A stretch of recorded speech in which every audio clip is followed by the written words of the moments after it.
Caltrans working near the Civic Center, 101 southbound, the right-hand lane shut down for repairs from North Broadway Street to Los Angeles Street. This project goes until 2 p.m. today. Crohn's and Colitis Foundation has been at the forefront of inflammatory bowel disease research and care for over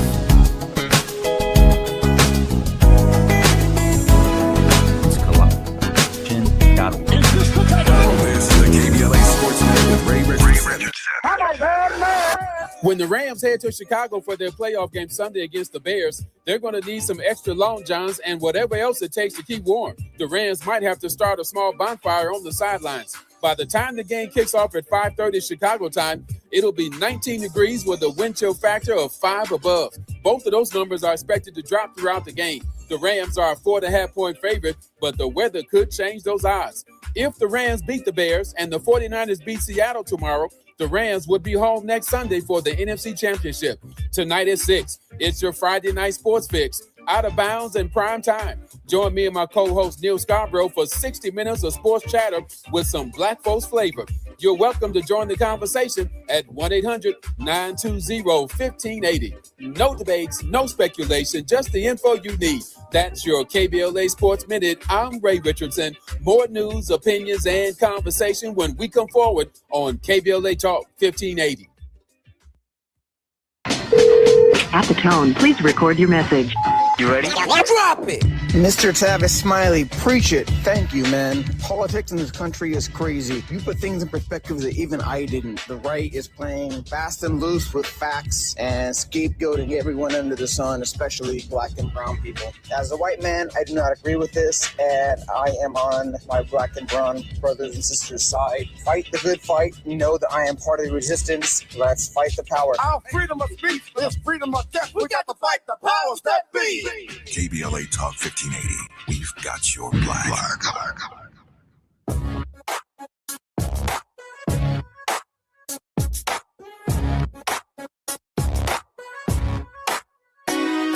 The Jesse Jackson Jr. Show. The Jesse Jackson Jr. Show. The Jesse Jackson Jr. Show. The Jesse Jackson Jr. Show. Come on and talk with me. Come on and listen to me. Come on and talk with me. Come on and listen to me. KBLA Talk 1580. Download the app.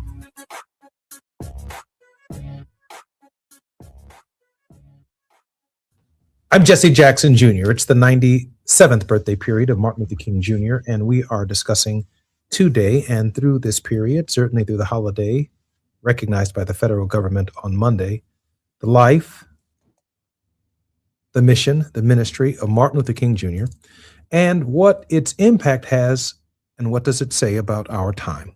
We began our conversation at the beginning of the week with none other than Terry Hord Owens. We touched upon some of these issues on Tenacious Tuesdays with Barbara Arnwine and Liz King. Reverend Tard Uri joined us along with Atiba in conversation yesterday on Wealthy Wednesdays and on Thought-Provoking Thursdays. P.L. Da Silva, as well as his very special guest, along with Johnny Mack, explored the global implications of what 39-year-old Martin Luther King Jr., at the hour of his assassination, 39 years old, had to share with the world. In this hour, we're going to take a hard look, a deep dive into the letter from a Birmingham jail because of its historical significance, its implications, some of its origins, and why Dr. King's thinking was so prolific. I'm particularly honored that our very special guest in this hour is none other than John Diggles. John Diggles is a health care professional, and over the course of our show, I will give you more and more about his biography. And of course, activist, thinker, political commentator, former executive in outdoor advertising, John Lesiotis, will also be joining us in this hour. Both have been apprised of the subject matter and are well aware of the fact that Martin Luther King Jr.'s letter from a Birmingham jail was a turning point in Christian theological praxis. Gentlemen, welcome forward to the Jesse Jackson Jr. Show. Jesse, it's good to see you. Thanks, Jesse. Thanks for having us. Now, this is Fat Meat Fridays, so I don't want anyone to think for one moment that we don't have an additional contributor who is absolutely with us. She is the creator of the Jesse Jackson Jr. Show, and I'm so grateful to call her my very close, dear, and best friend. The work that she does on this show is extraordinary. In fact, there are other radio shows and radio stations around the country that watch our show very carefully, and they are following the leadership that Gina Towns has established for the Jesse Jackson Jr. Show as really a breakthrough moment in media communications. So much of what was once AM and FM has now moved over to the app that is we are listened to in London, in Johannesburg, South Africa, Frankfurt, Germany, and other parts of the world. And that's in no small measure because the times are changing, but so is the technology. More people probably listen to our program on the app than they actually do on terrestrial radio. This simply wouldn't be possible because I simply gave no thought to it without the leadership, the thinking of Gina Towns. She felt that we needed a platform that was broad enough to share ideas across a broad global spectrum, and here we are. Gina, welcome forward to the Jesse Jackson Jr. Show. You know what, Jesse? I almost forgot it was that Big Friday. I was so happy to have John and John. Hey, Gina, let me ask you this question. Why the letter from a Birmingham jail? Well, before I go there, if you don't mind the liberty, because you said a lot right there, so thank you. But we have to give homage and credit to the 40-year veteran that is Tavis Smiley, and his tutelage and his mentorship in this venture, especially for me. And I will not speak for you, but to allow us to grow on this platform and imitate what he does as best we can and try to sprout off. I appreciate that. If I get to Capitol Hill, there are no guarantees. This is an American election. If I get there, it is my intention to take the show with us. And I plan to literally usher from Dominique DePrima through Tavis's show, through Nick Cordelai-Corte, as many of my colleagues to frequent KBLA as a primary vehicle by which we share what's taking place in Washington, praying daily that Democrats regain control. But if we don't regain control, that is, the resistance movement does not gain control of the Congress, certainly Democrats will have a lot to say about the future of this nation, given the extraordinary times that we find ourselves in. And so this show and this platform is a significant part of why I wanted to do this in the first place. The idea of going to Congress, Gina, with a radio show, plugging people directly into their members of Congress and senators and discussing in real time what the hell is going on in this country, I think that matters to the success. It matters, Jesse, and you're really good at it. The fact that you can bring voices and give a platform and have an honest, open discussion with your audience nationally, you're really, really good at it. We're grateful for you. I appreciate that, Gina. Cool. So on the letter from Birmingham jail, that was John Lesiotis. When we began to talk about Martin Luther King and that I wanted to continue on from yesterday in the celebration, I think there's a lot of reflection that we need to do. I think there should be a lot of reading going on over the weekend of the various materials that are available to us to really glean from Martin Luther King's heart and his mind for justice. And so John suggested that he wanted to look at the letter from the Birmingham jail. And so in the next segment, I have a clip for us to do a little listening, and then we'll do a little discussion. Knowing that our break is coming up soon, John, I want to thank you for bringing our attention once again You're welcome.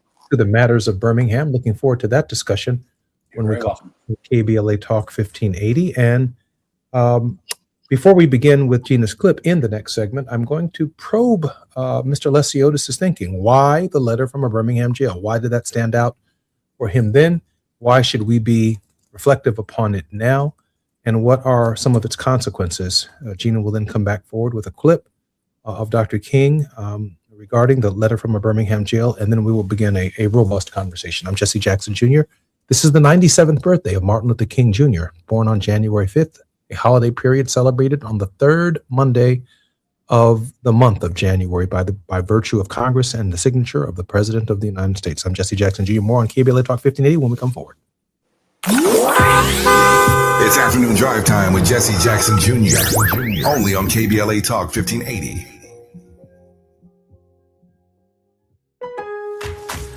Refresh your bathroom with big savings at Lowe's.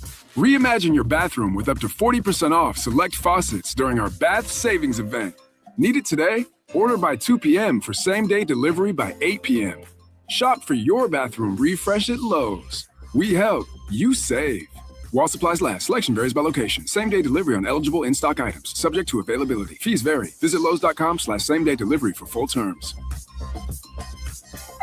Pizza's here. Oh, great. I'd love some, but I'm worried about my stomach issues. If you're worried about having diarrhea, gas, bloating, stomach pain, or loose, oily stools, it may not just be stomach issues. It could be a condition called exocrine pancreatic insufficiency, or EPI. With EPI, the pancreas doesn't release enough enzymes to break down food, but EPI is manageable. Use the symptom checker on identifyepi.com and talk to your doctor. That's identifyepi.com.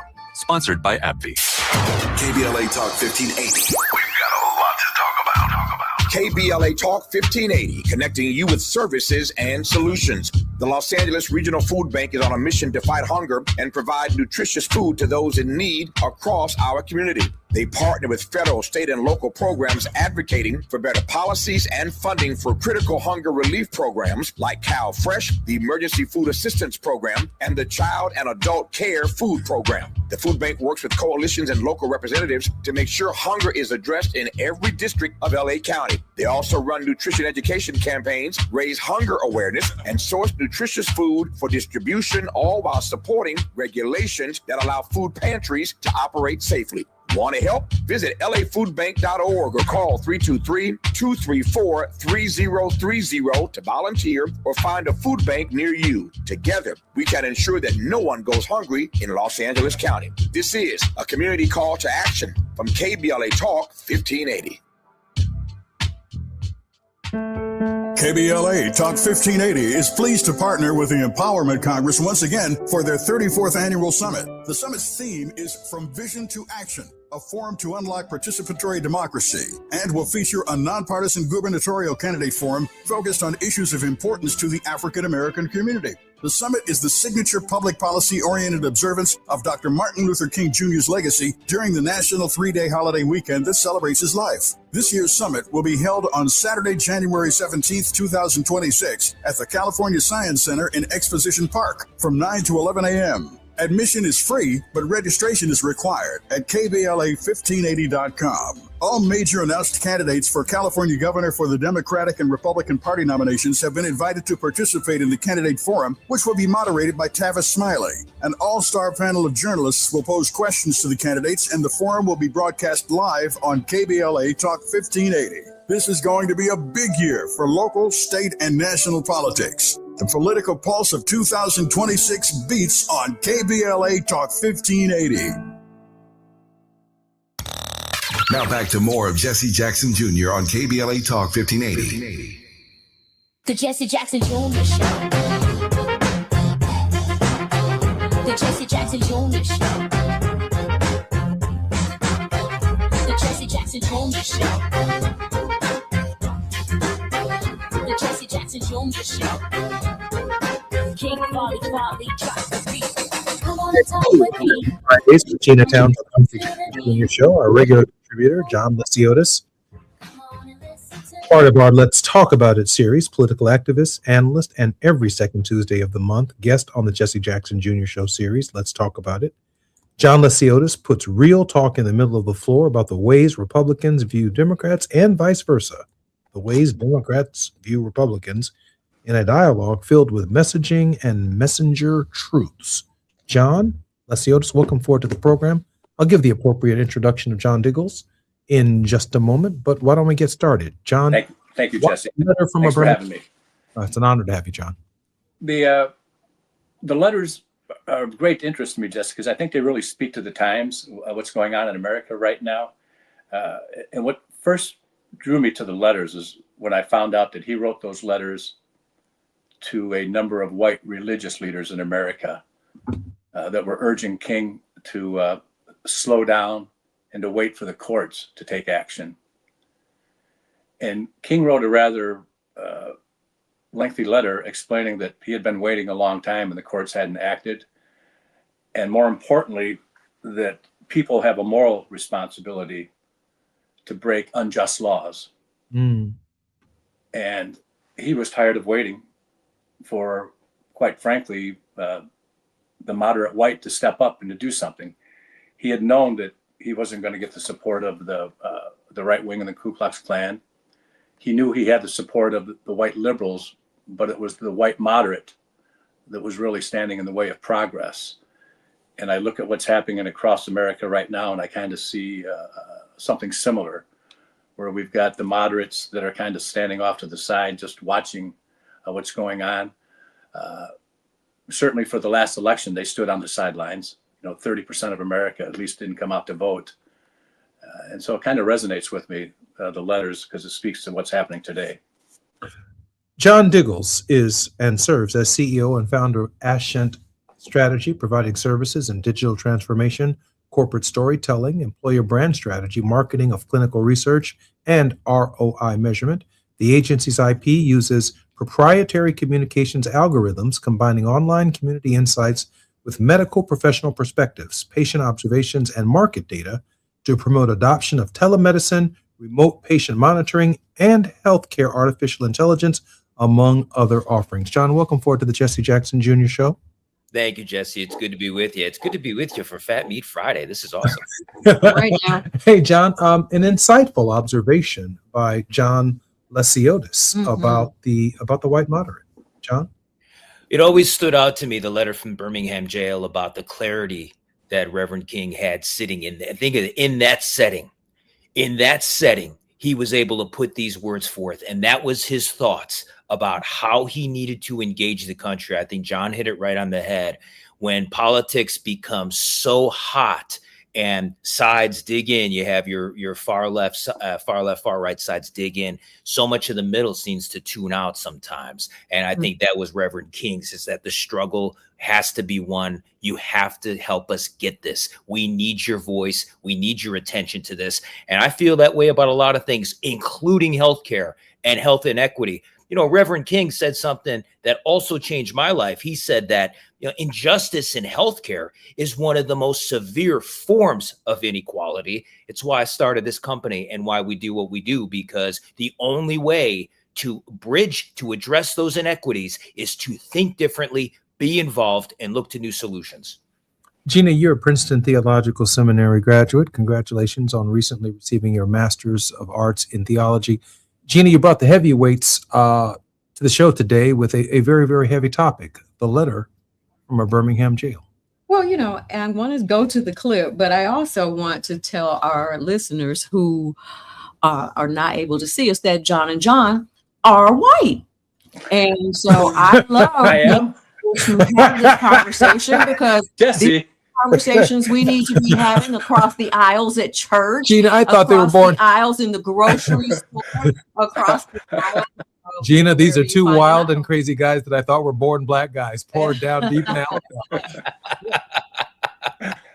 I love this because, our Monday host in the first hour, Mr. Krim, and Mr. Krim's class always talks about the fact that we cannot ignore that there are people who are open to all subject matters, and it takes all of us. It takes the entire village, the people down the street and around the corner, to raise this child called America. And so with that, Jesse, if you're okay, let's go ahead and let's go to the clip. Go to the clip. Dear fellow clergymen, while confined here in the Birmingham City Jail, I came across your recent statement calling my present activities unwise and untimely. Seldom do I pause to answer criticism of my work and ideas. If I sought to answer all the criticisms that cross my desk, my secretaries would have little time for anything other than such correspondence in the course of the day, and I would have no time for constructive work. But since I feel that you are men of genuine goodwill and that your criticisms are sincerely set forth, I want to try to answer your statement in what I hope will be patient and reasonable terms. I think I should indicate why I am here in Birmingham, since you have been influenced by the view which argues against outsiders coming in. I have the honor of serving as president of the Southern Christian Leadership Conference, an organization operating in every southern state with headquarters in Atlanta, Georgia.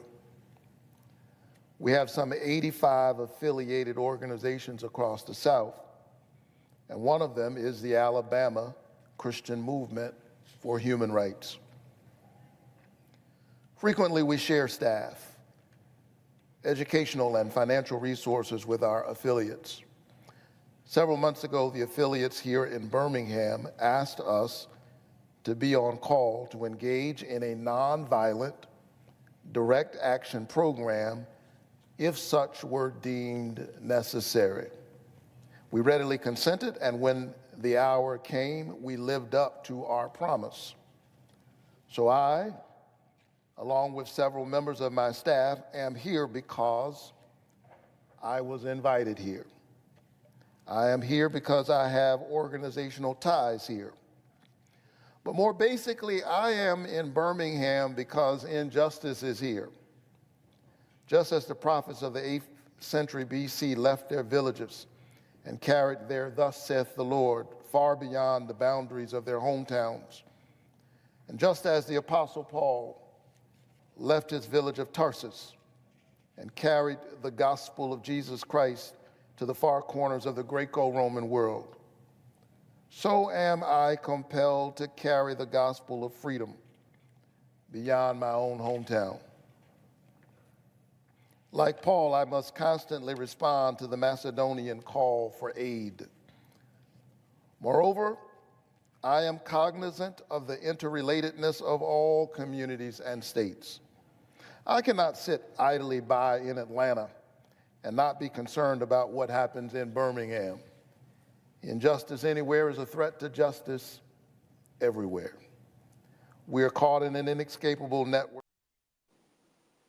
You're listening to the Jesse Jackson Jr. Show. That was Senator Raphael Warnock, Reverend Senator Raphael Warnock, the pastor, and to a significant degree in terms of the ministry of Martin Luther King Jr., the pastor of the Ebenezer Baptist Church, who happens to serve in the United States Senate from Georgia, a church that Martin Luther King Jr. was pastor of.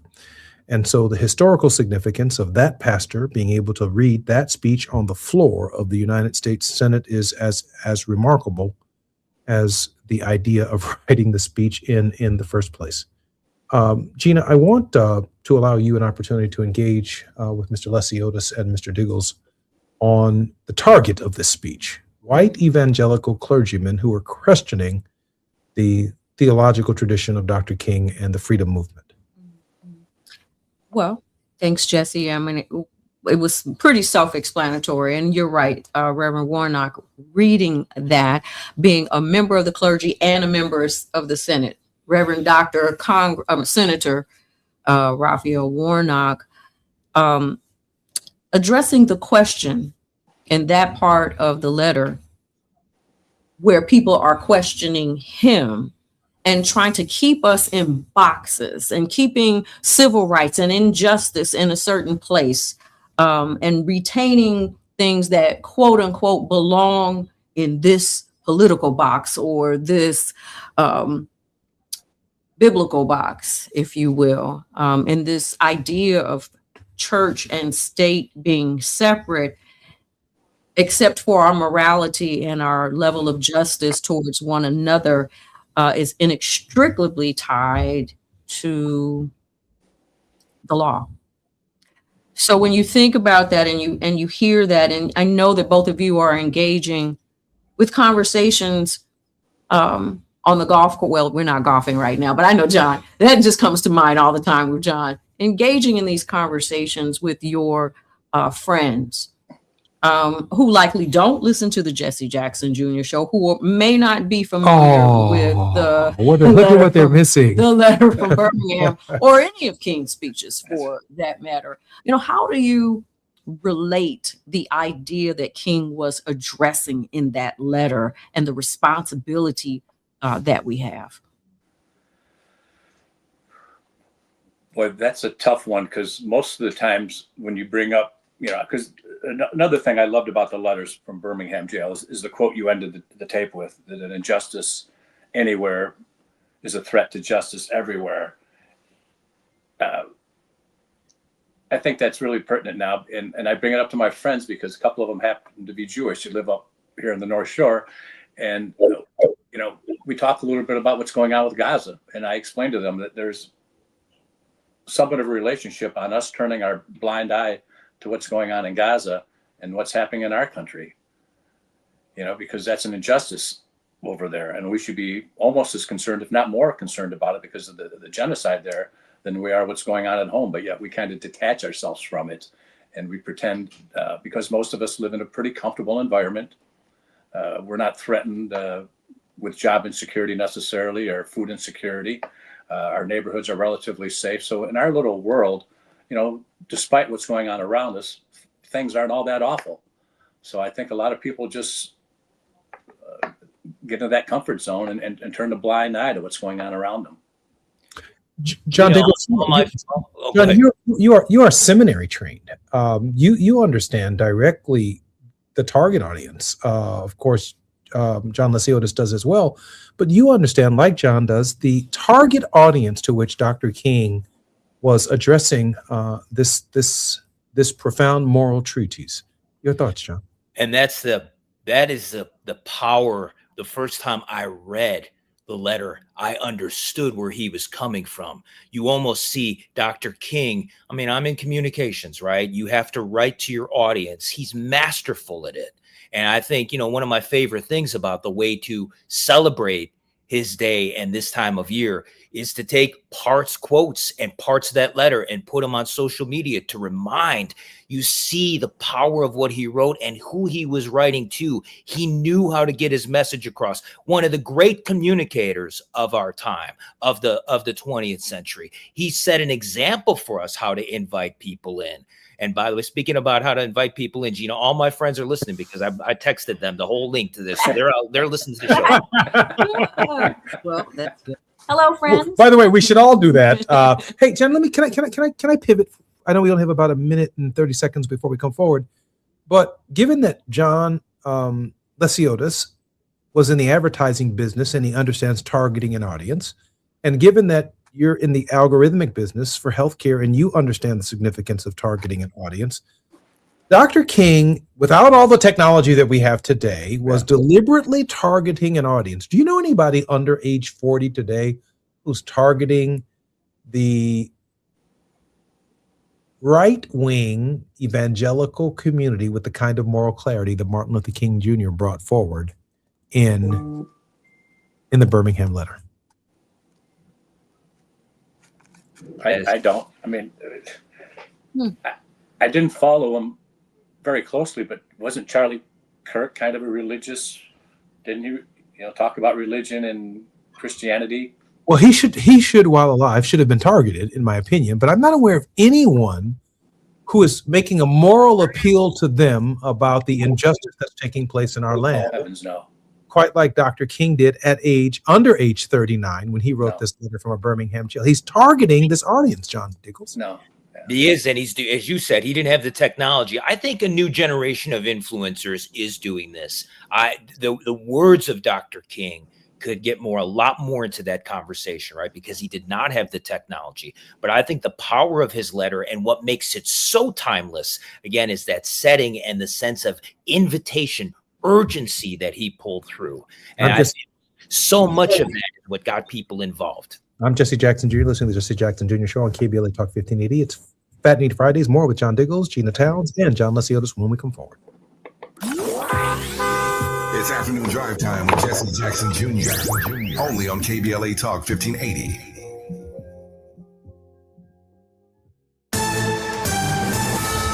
I'm Amber Payton with BIN News Now. Black Florida Congressman Maxwell Frost is calling gun violence a public health emergency and the leading killer of children. Your life matters, and that's why we're introducing these bills. It's about mass shootings. He's introduced 3 measures targeting the secondary gun market, including tracking purchase patterns, gun disposal, and illegal sales, saying the federal government must act to protect kids. New Jersey Attorney General Matthew Platkin has filed a civil rights lawsuit against former Clark Mayor Sal Bonacorso of directing police to target Black residents and push them out of town. The complaint cites traffic stop data showing Black and Hispanic drivers were searched at higher rates. And the Air Jordan 11 Space Jam sneakers are making a comeback to mark the film's 30th anniversary. Worn by Michael Jordan during the 1995 NBA playoffs, the iconic shoes return December 12th with a retail price of $235. Get BIN News Now on demand 24/7 on the iHeartRadio app. Double trouble on the E60, first past Peck Road. It's a two-vehicle collision clearing from the center divider area. You're backed up to Atlantic Boulevard. Up ahead in the Brea Canyon, 60 eastbound past the 57. The two big rig accidents clearing off the right-hand shoulder. And you have reduced speeds approaching Diamond Bar starting at Fairway Drive. 134 eastbound at Forest Lawn Drive. A three-vehicle accidents clearing from the left-hand lane. And you have reduced speeds from Bob Hope Drive. Think It Up is an initiative to activate student-powered, teacher-led learning projects. Students and teachers, how can you spark great learning experiences in your classrooms today? Join at thinkitup.org. Is this the time? This is the KBLA Sports Minute with Ray Richardson. When the Rams head to Chicago for their playoff game Sunday against the Bears, they're going to need some extra long johns and whatever else it takes to keep warm. The Rams might have to start a small bonfire on the sidelines. By the time the game kicks off at 5:30 Chicago time, it'll be 19 degrees with a wind chill factor of 5 above. Both of those numbers are expected to drop throughout the game. The Rams are a 4.5-point favorite, but the weather could change those odds. If the Rams beat the Bears and the 49ers beat Seattle tomorrow, the Rams would be home next Sunday for the NFC Championship. Tonight at 6, it's your Friday night sports fix. Out of bounds and prime time. Join me and my co-host Neil Scarborough for 60 minutes of sports chatter with some Black folks flavor. You're welcome to join the conversation at 1-800-920-1580. No debates, no speculation, just the info you need. That's your KBLA Sports Minute. I'm Ray Richardson. More news, opinions, and conversation when we come forward on KBLA Talk 1580. At the tone, please record your message. You ready? Drop it! Mr. Tavis Smiley, preach it. Thank you, man. Politics in this country is crazy. You put things in perspective that even I didn't. The right is playing fast and loose with facts and scapegoating everyone under the sun, especially Black and brown people. As a white man, I do not agree with this, and I am on my Black and brown brothers and sisters' side. Fight the good fight. You know that I am part of the resistance. Let's fight the power. Our freedom of speech is freedom of death. We got to fight the powers that be. KBLA Talk 1580. We've got your black.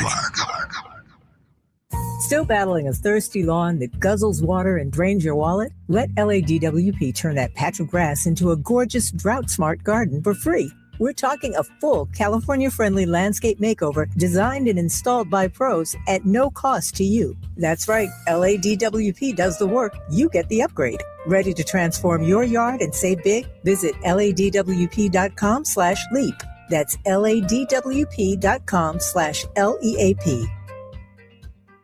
Worried about unpredictable utility bills this winter?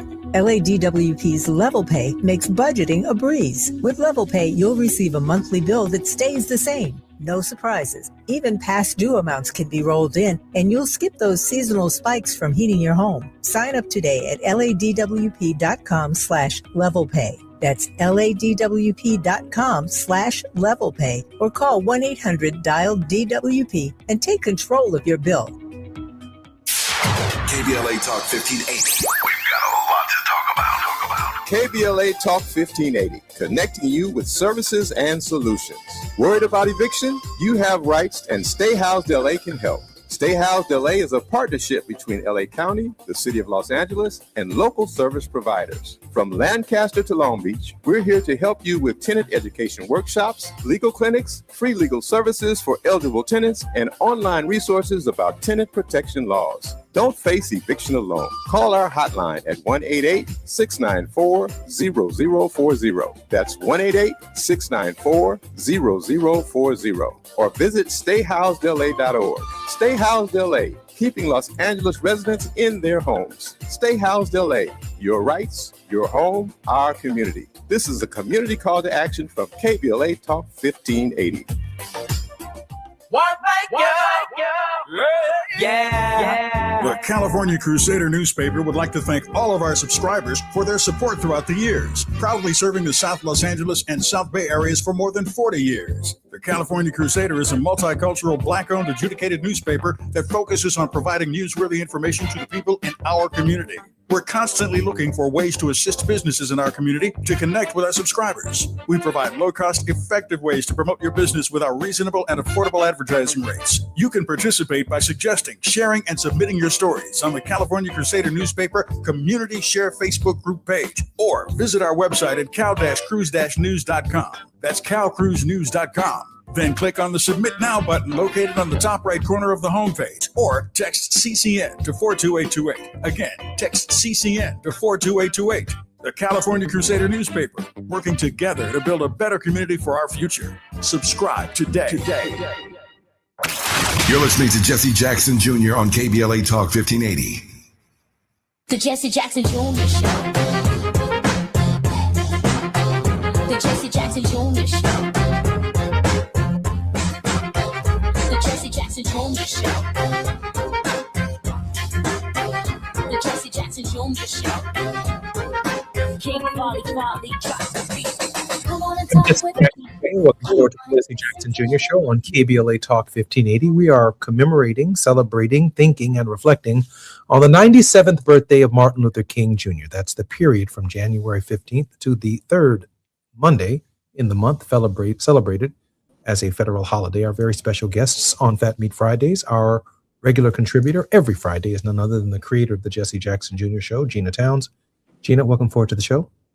Hi, Jesse Jackson Jr., and happy Friday. Thank God it is. We've got a lot going on in the midst of our King celebration. Yes, we do. This week. And I can take them, if you don't mind, can Please. I take a moment? I was going to introduce our two guests again. You can do it. No, I want to just give a shout out to the members. I did not forget, but the members of Alpha Kappa Alpha Sorority Incorporated.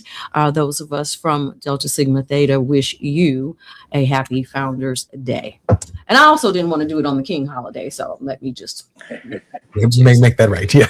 Hey, all right.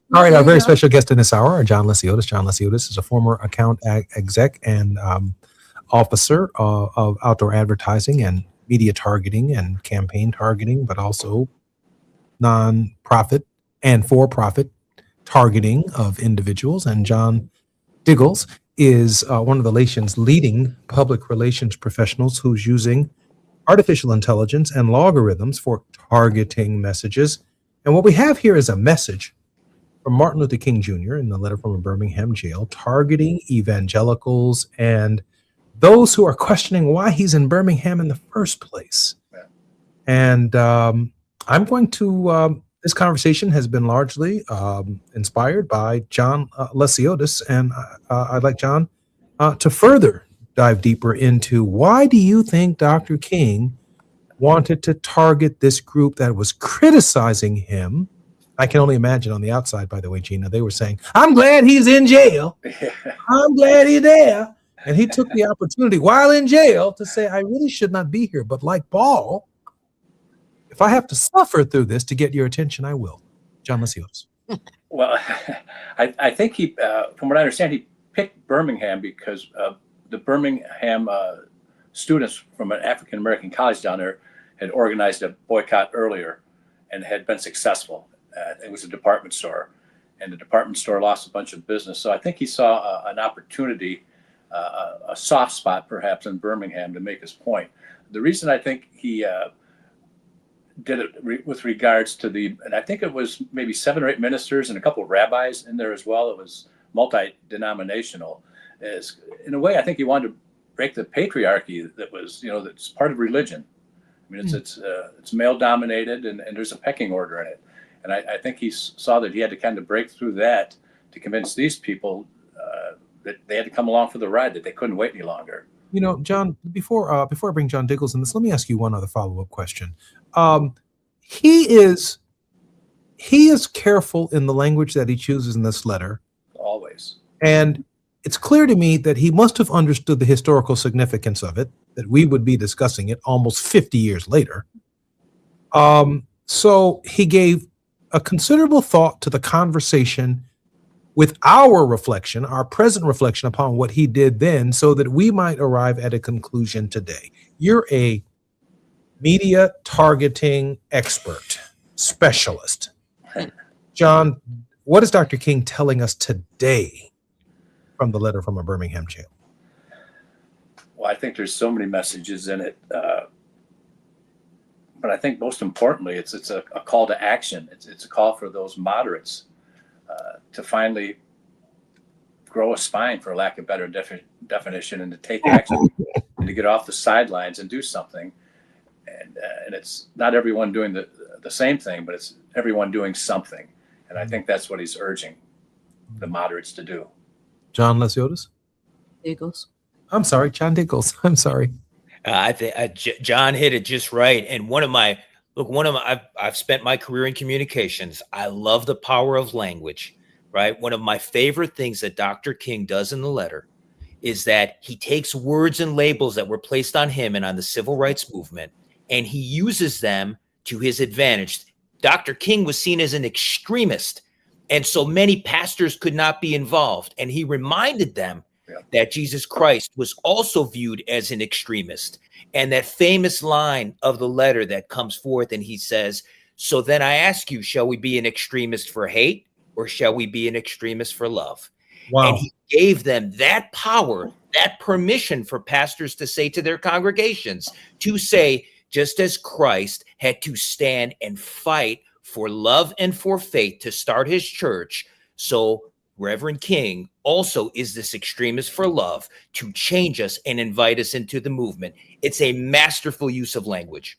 That permission, Gina. That permission, Reverend Towns. No, I was going to say Reverend Diggles. If John decided to take a moment, I just got to tell you, the agency transforms into the church. I'm not mad at it because, if you think about it, the things that we do in our lives, sometimes we get really bogged down by a job, but if you have a career and you're doing something you love, it really does become ministry. And so the things that John just said are applicable across the board. But and thank you for that, John. You're going to either pick a side, I think is what he was getting at. And then, from the very beginning, he was like, usually I don't deal with the criticism that comes, but because this is the subject matter that we're talking about, it is love versus hate. And we all claim to be on the same page on that. He's also dealing with the hypocrisy, and so we are at a place where our hypocrisy, while it has been in the background a little bit because we've made some strides. I mean, that's how we're viewed, around the world to some extent in some of our dealings in abroad. But then when it comes to how people see the things that go on at home, they see that hypocrisy. And I love that Martin Luther King was like, I'm going to sit here right here in this jail cell, and I am going to deal with the issue of hypocrisy on what we say we believe. And there was no better place for me for it to have been done, because if you look at anybody who God used throughout the scripture, they spent some time in jail or solitude or something. He left them with their thoughts, that's for sure. Mr. Diggles or Mr. Lesiotis, your response? Well, she mentioned a key word, hypocrisy. And I would make the case that the country was kind of built on hypocrisy, Gina. Jesse, I mean, we've got a constitution that states that all men are created equal, but yet half the men that signed that constitution went home to slaves. So today we fight wars to bring peace. So a lot of people that are on the right wing right now claim to be Christians. So I think the idea of hypocrisy is kind of a common thread that's run through the history of this country. Mr. Leslie, Mr. Diggles?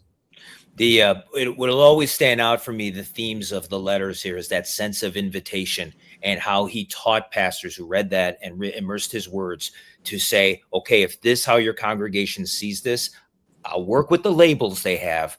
I want you to redefine it. And that's what he did. And his letter challenged them, but it also did so as an invitation and with love. And that was the way I think he really changed the thinking. That's why that letter is so timeless. That's why so many of us should spend this weekend posting our favorite parts of it on social, We have to remind people of the power of those words. I'm Jesse Jackson Jr., listening to the Jesse Jackson Jr. Show on KBLA Talk 1580. This is Fat Meat Fridays with Gina Towns, our very special guest, Mr. John Diggles and Mr. John Lesiotis. More when we come forward on KBLA Talk 1580.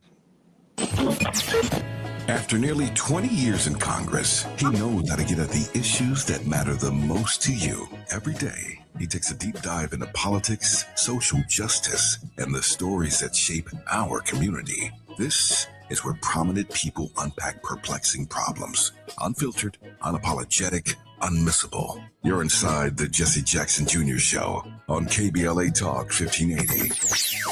Join Ignited Light at the 10th Annual Dr. Martin Luther King Jr. Day of Service, Saturday, January 17th from 10 a.m. to 2 p.m. at Holman United Methodist Church, 3320 West Adams Boulevard, west of Arlington. This service for humanity brings together community providers offering free food and clothing, medical screenings, legal, dental, academic, and career services, plus vaccinations, flu shots, HIV and STD testing, and blood pressure checks. All are welcome. That's January 17th at Holman United Methodist Church. For more information, go to adayon.org. That's adayon.org.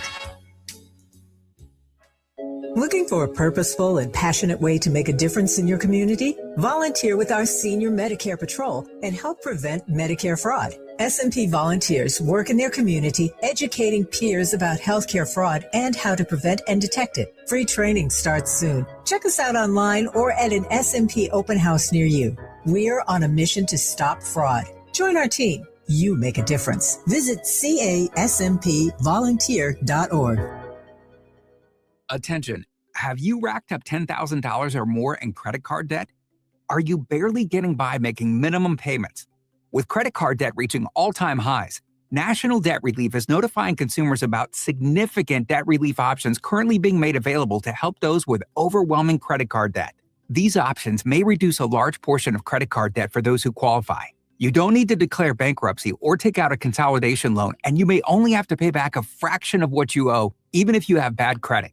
National Debt Relief has already reduced the credit card debt for more than 550,000 consumers, so don't wait. If you owe $10,000, $20,000, or even $100,000 in credit card debt, you can now take advantage of this financial debt relief as the cost of living continues to skyrocket. To check what debt reduction you may qualify for, call 800-237-8585. That's 800-237-8585. Again, that's 800-237-8585. KBLA Talk 1580. We've got a lot to talk about.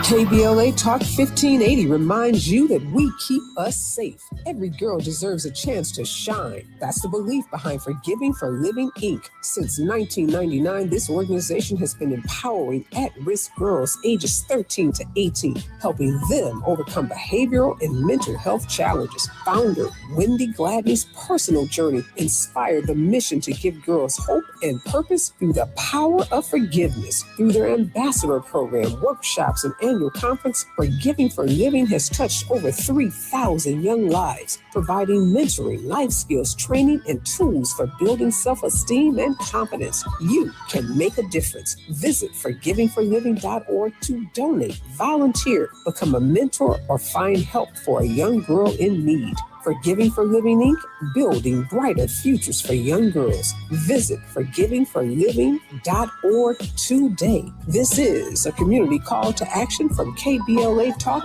1580. Now back to more of Jesse Jackson Jr. on KBLA Talk 1580. The Jesse Jackson Jr. Show. The Jesse Jackson Jr. Show. The Jesse Jackson Jr. Show. The Jesse Jackson Jr. Show. King Volley drops the beat. Come on and talk with me. Come on and listen to me. Come on and talk with me.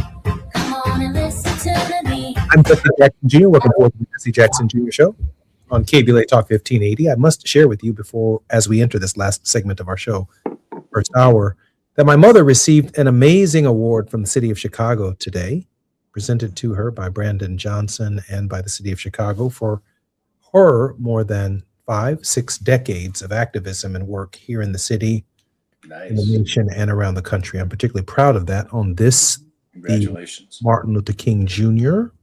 97th birthday. I also want to share that Vice President Kamala Harris was the guest speaker of that at that particular event. And out of the kindness of her heart, at the end of the event, she came to my mother's apartment and spent a good hour, maybe an hour and a half, with my father, the Reverend Jesse Jackson. These pictures and these images all belong to my mother as she reflects upon the significance of my father's contribution. And to the extent that my father can talk, he did speak with Kamala Harris today. So there's your little breaking news. That Reverend Jackson in the last week has had Stevie Wonder come and visit, Kamala Harris come and visit. In the last month and a half, including Bill Clinton and Hillary Clinton came and visited, and our family is extremely grateful. I have a question that I want to ask Gina of John Lesiotis and John Diggles, but let me start with John Diggles. If Dr. King were alive today, what would you ask him? John Diggles? I would ask him about the hardest part of his journey and what he did or what he thought that got him through that. And I would just like to sit with that, because I do think that we might be surprised by that answer about where the hardest part was and what he did to get through it. I would ask him about his doubts about his life's mission and what he did to get through those. And I would ask him about any regrets that he had about certain things, about how things he might have learned about how to say something or deliver something that he might have gone back and changed. And again, to have that conversation would be a blessing. And Jesse, congratulations to your mom. Our ongoing prayers for your father, a special day for your family. John, I appreciate that. You know, when I think about Dr. King, I feel like I am speaking to a 400-year-old sage. But he was assassinated at age 39. I want to pose the same question to John Lesiotis. John, what would you ask Dr. King today? Well, I would ask him, I guess in his darkest hours, other than the Bible, are there people that he got inspiration from? Are there writers that he read to get inspiration to get through some of the tough times, especially in jail? So there had to have been someone that he really looked up to. Gina just put Howard Thurman on you. Howard Thurman. There you go. There you go. He had some meditations of the heart moment. I believe today he'd be reading the work of Walter Fluker. Yeah. I think he'd be reading the work of Aubrey Hendricks. I think he'd be following Reverend Jackson, Reverend Sharpton. I think he'd be following, obviously, Andy Young and Reverend Barber. I'm sorry, John. I didn't mean to cut you off. Go ahead. No, I agree with it. I remember you mentioned Mr. Thurman before, so I know he was a great inspiration for Dr. King. But I also did want to follow up with John Diggles and mention to you about your mother's award. That's terrific for her. And hopefully Donald Trump won't find out about the award and ask for it. and ask him to bring the award. I want the City of Chicago award, the Jack Jackson. Wow, Gina. Oh man, I had almost just a whole moment of slip off the show. So sliding down the side of a hill right there. But okay, so anyway, so John Diggles, that I thought your question was fascinating, and here's why. To know what King might have felt as fear or concern, I think makes him relatable to where we are right now. And because the issue of fear and the power that fear can have, if he said, you know what, yeah, I was scared sometimes, being in the Birmingham, let me say it again, Birmingham jail, you might not make it out if not for the president calling and for the pressure that it was to make sure that you were safe in the jail. There were plenty of people who did not make it out of some of the circumstances that they made. And even now, with what we see going on in Minneapolis, in a heightened level of interaction between ICE. Gina, isn't there an amazing silence? Isn't there an amazing silence? The very silence and betrayal that Dr. King is talking about in Birmingham. Aren't we seeing that right now I know Father Flager's raising hell. I know certain ministers are raising hell, but are there enough ministers raising hell? Is it time for a letter to be written? I mean, I have From a Cook County jail? Like, what's going on? And you do see, we don't want to ever take away from, what is being said and what is being done and people that are standing in the gap. But there's far too, and this is what King is addressing, there are far too many people who are not saying anything about what we're seeing in Minneapolis. Gina, can I give a word of hope to ask our two guests in this hour? Because I do know that we're moving forward in just a moment. Maybe 2 minutes for John Lesiotis, followed by 2 minutes from John Diggles. Mr. Lesiotis, a word of hope on this, the 97th birthday of Martin Luther King Jr. Well, I do think that there's reason to be hopeful here, Jesse, because I'm convinced in my heart that there are more good people out there than otherwise. And as a personal note, I've got two friends up in Minneapolis. My wife was just up there on business recently, and she was explaining to me that the community is really pulling together. The white community is pulling together up there. Two of her friends are shopping for some Hispanic neighbors and are shuttling their kids back and forth to school. And I see a lot of resistance here in Chicago.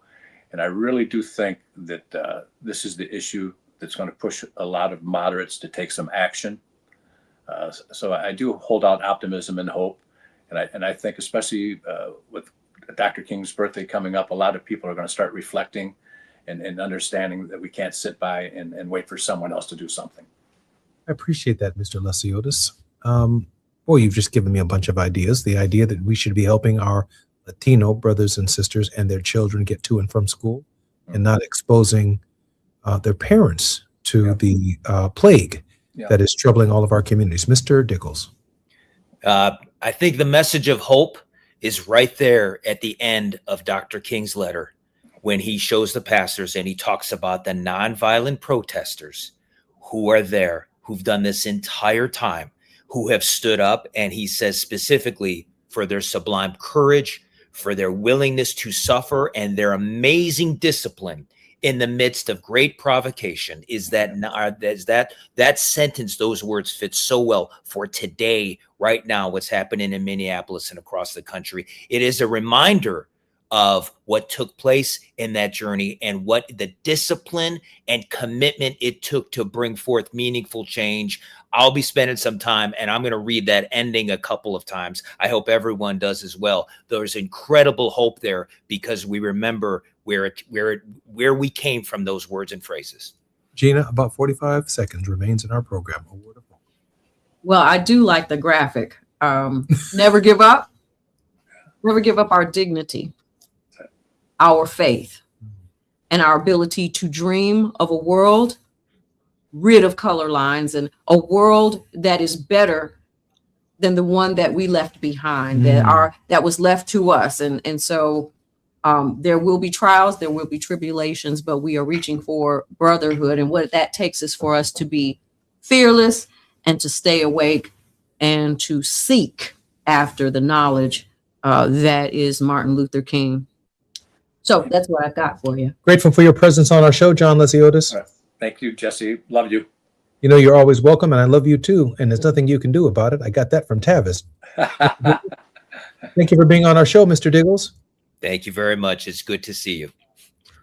And there's nothing you can do about it either. We love you. I'm Jesse Jackson Jr. Been listening to Jesse Jackson Jr. show on Fat Meat Fridays with Gina Towns. More with Gina Towns when we come forward on KBLA Talk 1580. KBLA 1580 Santa Monica. I'm Amber Payton with BIN News Now. President Trump says there's no need right now to invoke the Insurrection Act in Minnesota as protests continue in Minneapolis over the ICE shooting of Renee Good. If I needed it, I'd use it. I don't think there's any reason right now to use it. The authority to deploy the military is available if needed, but not at this time. Chicago's Black Mayor Brandon Johnson says residents took nearly 13 million trips on shared bikes and scooters in 2025, the highest total on record. That's nearly 2 million more trips than the year before, reflecting growing demand for affordable transportation and expanded bike infrastructure. And a judge has dismissed rapper Jay-Z's paternity case with Ramir Satterthwaite, ending the long legal fight. The court ruled the case had no legal merit and ordered Satterthwaite to pay about $120,000 in legal fees, bringing the years-long dispute to a close. Get BIN News now on demand 24/7 on the iHeartRadio app. Couple of things in South LA. First, on the South 110 before Florence Avenue, it's a two-vehicle accident on the right shoulder, but you're backed up leaving the USC area starting at Exposition Boulevard. 110 northbound before Gage Avenue, a vehicle fire erupted. Everything over on the right-hand shoulder, but that's causing a backup to the 105. And on the 605 northbound past the 60 in the City of Industries, a crash blocking the carpool and two left-hand lanes. Expect delays. The Crohn's and Colitis Foundation has been at the forefront of inflammatory bowel disease research and care for over 50 years. Learn more about research, education, and support at Crohn'sColitisFoundation.org. This is the KBLA Sports Minute with Ray Richardson. When the Rams head to Chicago for their playoff game Sunday against the Bears, they're going to need some extra long johns and whatever else it takes to keep warm. The Rams might have to start a small bonfire on the sidelines. By the time the game kicks off at 5:30 Chicago time, it'll be 19 degrees with a wind chill factor of 5 above. Both of those numbers are expected to drop throughout the game. The Rams are a 4.5-point favorite, but the weather could change those odds. If the Rams beat the Bears and the 49ers beat Seattle tomorrow, the Rams would be home next Sunday for the NFC Championship. Tonight at 6, it's your Friday night sports fix. Out of bounds and prime time. Join me and my co-host Neil Scarborough for 60 minutes of sports chatter with some Black folks flavor. You're welcome to join the conversation at 1-800-920-1580. No debates, no speculation, just the info you need. That's your KBLA Sports Minute. I'm Ray Richardson. More news, opinions, and conversation when we come forward on KBLA Talk 1580.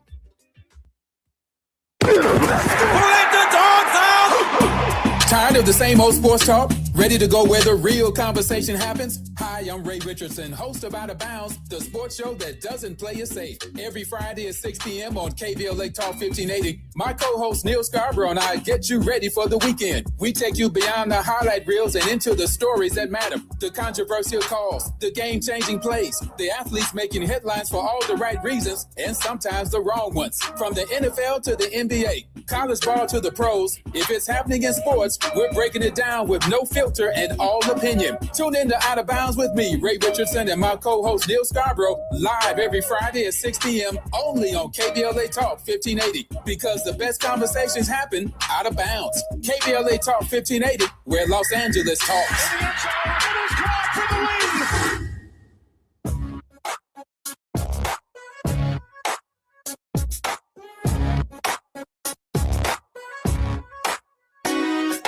Jesse Jackson Jr. Show.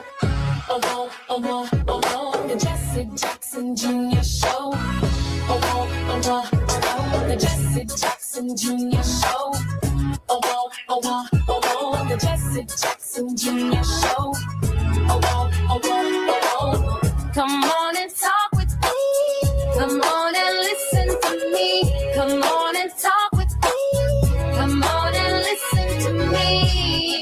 KBLA. 1080, download the app. 1080, download the app. I just can't hit that note. Come talk with me. You're not opening it. Oh, wrong for that. I'm Jesse Jackson Jr. Welcome forward to the Jesse Jackson Jr. Show on KBLA Talk 1580. I was just sharing with our producer that I can't hit that note, but if I could, I would sing it. Come talk with me. I can't get that. I can't do it. Our very special guest in this hour is none other than a man who has 1 foot in the pulpit and 1 foot in the courtroom, but both feet in reality. His contribution on Wealthy Wednesdays on the Jesse Jackson Jr. Show is the turning point of our week, because we rely upon the thoughtful thinking of none other than Dr. Reverend PhD. This ain't no honorary degree. This is the real deal. This man wrote a thesis. Esquire. Yeah, all of that. Reverend Todd Yeary is our very special guest on this Fat Meat Friday. Reverend Yeary, welcome forward to the Jesse Jackson Jr. Show. You know I love Fatback Friday. That's all I It's fat meat, not fat back. For those of you who did not see the screen, it says you found fat meat for Friday. Hey, Todd, let me ask you a question. Isn't fat back fat meat? No, no, fat meat's greasy. Oh, okay. I mean, fat meat's greasy, but fat back is all greasy. Ain't no meat on it. Anyway. True that. Anyway, hey, listen, the probative nature, probing, digging deeper, cross-examining, interrogating, reflecting, questioning, nature of what Martin Luther King Jr., from your perspective, is trying to achieve on April 4th, 1967, in this speech at the Riverside Church, Beyond Vietnam, a moment to break silence. Dr. Yuri, our entire hour is yours. So that's what we're doing. I get invited Yeah, that's back. what we're doing. No, you can say that. I thought you could. See, we don't have a pre-show before the show necessarily. Gina kind of gives us the feedback. But when we ask Dr. Yuri, and I'm giving him this moment right now to have a cup of coffee, have a sip of whatever you need to have a sip of. Yeah. Line up that thought. We're giving you this moment. Right, G? We're giving him that moment, right? I am not going to talk about Todd. Todd was gracious enough. He was not with us on Wednesday because he was flying. And I said, listen, that little pep talk you gave us right at the end right there, that little sparkle, that little angel dust you dropped in, come on back on Friday and let's talk about it. So thank you, Todd, for being here. However you want to present yourself, we're more than willing to receive the blessing that we know you offer. Dr. Yuri. In a few days, we will honor the observed holiday in honor of Dr. King. The last year of his life kind of starts with this speech at Riverside Church.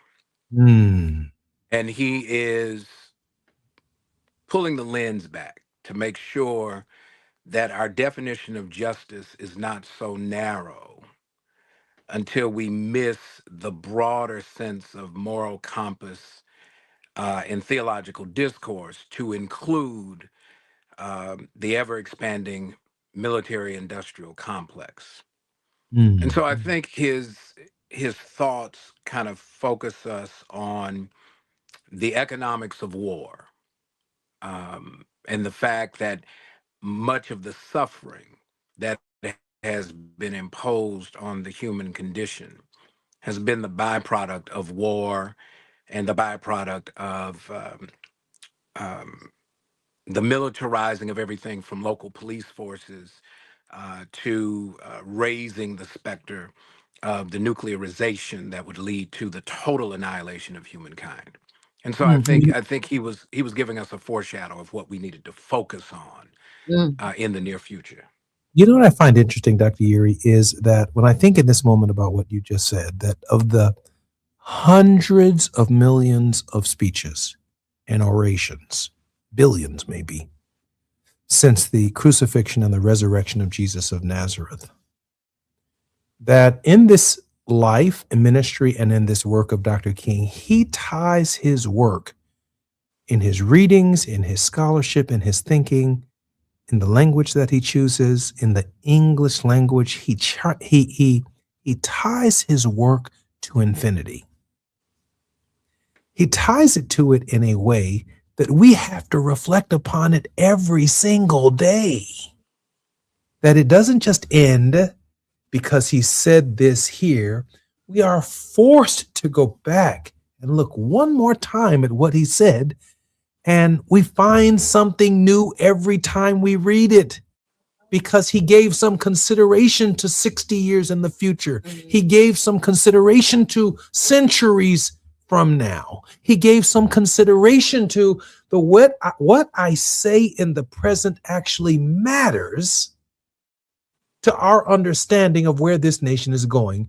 And I think beyond Vietnam, maybe 4 or 5 times, because I will be speaking about it on Sunday and Monday, he mentions Venezuela.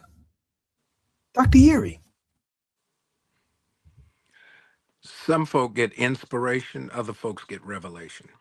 The true meaning of a prophet is to be able to give us a glimpse into a future that is not yet realized, with a sense of responsibility and warning that we not get so self-consumed as to miss the instruction.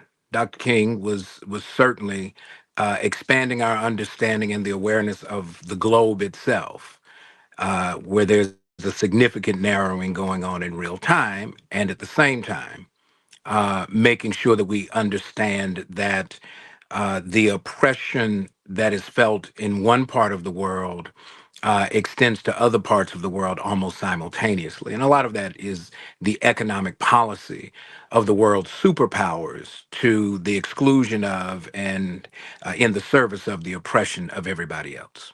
It's Fat Back and Fat Meat Fridays on with Gina Towns, and our very special guest is Dr. S. Todd Yeary. More we come forward on KBLA Talk 1580. And with Jesse Jackson Jr. Only on KBLA Talk 1580. Refresh your bathroom with big savings at Lowe's. Reimagine your bathroom with up to 40% off select faucets during our Bath Savings event. Need it today? Order by 2 p.m. for same-day delivery by 8 p.m. Shop for your bathroom refresh at Lowe's. We help, you save. While supplies last, selection varies by location. Same-day delivery on eligible in-stock items, subject to availability. Fees vary. Visit Lowe's.com/same-day delivery for full terms. Pizza's here. Oh, great. I'd love some, but I'm worried about my stomach issues. If you're worried about having diarrhea, gas, bloating, stomach pain, or loose, oily stools, it may not just be stomach issues. It could be a condition called exocrine pancreatic insufficiency, or EPI. With EPI, the pancreas doesn't release enough enzymes to break down food, but EPI is manageable. Use the symptom checker on identifyepi.com and talk to your doctor. That's identifyepi.com. Sponsored by AbbVie. KBLA Talk 1580. We've got a lot to talk about. Imagine a Los Angeles where everyone can thrive, where communities have access to the resources they need to succeed. That's the vision of Detours Mentoring Group, Inc. They're dedicated to improving life in LA County by providing educational support, employment assistance, and spaces for community engagement. By 2050, they want LA to be the best place to connect, create, learn, live, and play. They're working toward an education system that's well-resourced and culturally responsive, becoming a hub for artists and innovators, and making sure everyone has access to healthy food, quality healthcare, and safe housing. It's about building a future where we all have the chance to succeed. We invite you to learn more about their mission and get involved with Detours Mentoring Group, Inc. This is a community call to action from KBLA Talk 1580. KBLA Talk 1580 is pleased to partner with the Empowerment Congress once again for their 34th annual summit. The summit's theme is From Vision to Action, a forum to unlock participatory democracy, and will feature a nonpartisan gubernatorial candidate forum focused on issues of importance to the African American community. The summit is the signature public policy-oriented observance of Dr. Martin Luther King Jr.'s legacy during the national 3-day holiday weekend that celebrates his life. This year's summit will be held on Saturday, January 17th, 2026 at the California Science Center in Exposition Park from 9 to 11 a.m. Admission is free, but registration is required at KBLA1580.com. All major announced candidates for California governor for the Democratic and Republican Party nominations have been invited to participate in the candidate forum, which will be moderated by Tavis Smiley. An all-star panel of journalists will pose questions to the candidates, and the forum will be broadcast live on KBLA Talk 1580. This is going to be a big year for local, state, and national politics. The political pulse of 2026 beats on KBLA Talk 1580. Now back to more of Jesse Jackson Jr. on KBLA Talk 1580. The Jesse Jackson Jr. Show. The Jesse Jackson Jr. Show. The Jesse Jackson Jr. Show. Junior Show. King Volley drops the beat. Hey, it's the J Lunch Club on the Jesse Jackson Jr. Show. So grateful to have our very special creator, Gina Towns, is our very special creator of the Jesse Jackson Jr. Show, and none other than our Wednesday regular contributor on Wealthy Wednesdays, Dr. S. Todd Yeary. Gina, welcome forward to your show. Well, thank you, Jesse. And I am excited that it is the King weekend. That there's actually, it's been just kind of a celebratory week. And, you know, I have been encouraged that people have still felt like they could celebrate because certainly there is a lot to be concerned about. The news continues to be what it is daily. But, you know, I think it's very important.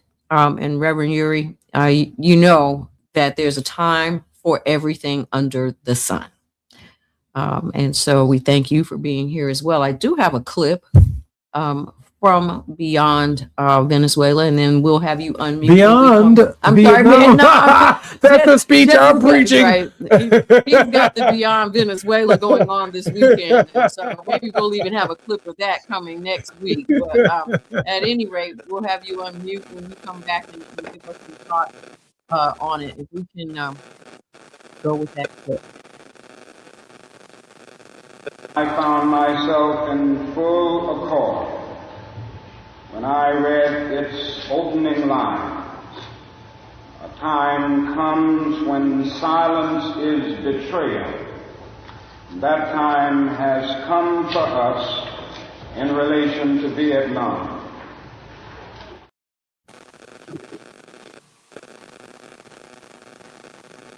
Okay, so I'm Jesse Jackson Jr. Welcome forward to the Jesse Jackson Jr. Show. We're having a technical difficulty with our clip. But let me ask Reverend Dr. Yeary, if he doesn't mind. Dr. King, as we were sharing on the outskirts of the program, gave some consideration to the idea of infinity in his thinking.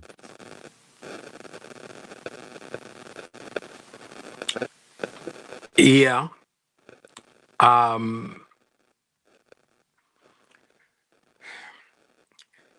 The constraints that are placed on